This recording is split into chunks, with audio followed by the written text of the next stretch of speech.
Ladies and gentlemen, welcome to the weekly show with Dear Wine. So, the French newspaper Le Figaro recently stated that the United States is basically doing a fantastic job at screwing up its own dollar-dominated position. First, there's the excessive money printing, which is like filling up a swimming pool by running the hose at full blast, only to realize the water is flooding your entire house. Here, we all know the more money you print, the more national debt piles up, and the value of your money shrinks. Nobody told America? Ah, yes. They reminded the United States with actions.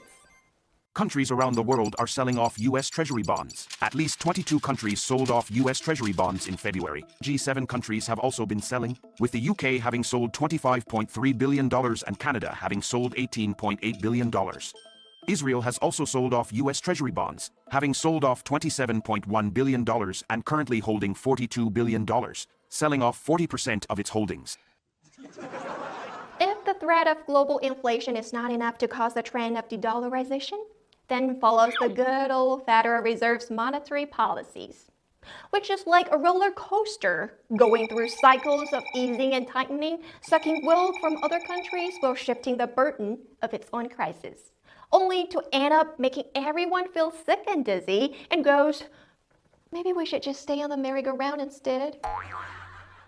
You know, the U.S. Treasury Secretary John Connally once said, "The dollar's our currency, but your problem." It's like telling his neighbors, hey, my dog might poop on your lawn, but it's your problem, not mine. Guess what? Decades later, we're still dealing with that problem. You think that's it? No, the US loves using magical financial tools to freeze your assets. Sometimes they even play the role of a global bank robber, casually seizing other countries' dollar assets like it's some kind of treasure hunt. Oh, look what I found here! Another country's hard-earned dollars! Mine now! This only adds another dent to Uncle Sam's reputation, leaving countries around the globe scratching their heads and wondering if they should really keep hoarding those greenbacks. And finally, America's favorite pastime, sanctions. Yes, the US has become so trigger-happy with imposing financial sanctions like a cowboy in a Wild West movie. You looked at me funny? Sanctions. You didn't laugh at my joke? Sanctions. It's gotten so out of hand that even their allies are playing avoid the dollar in global transactions. Don't forget, it only costs 4 cents to print a $100 bill.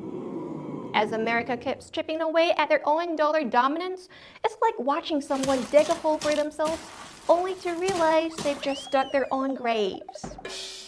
That's it for tonight. I'm Dear Wine, reminding Dear America that in the game of international finance, sometimes the biggest enemy is the one in the mirror.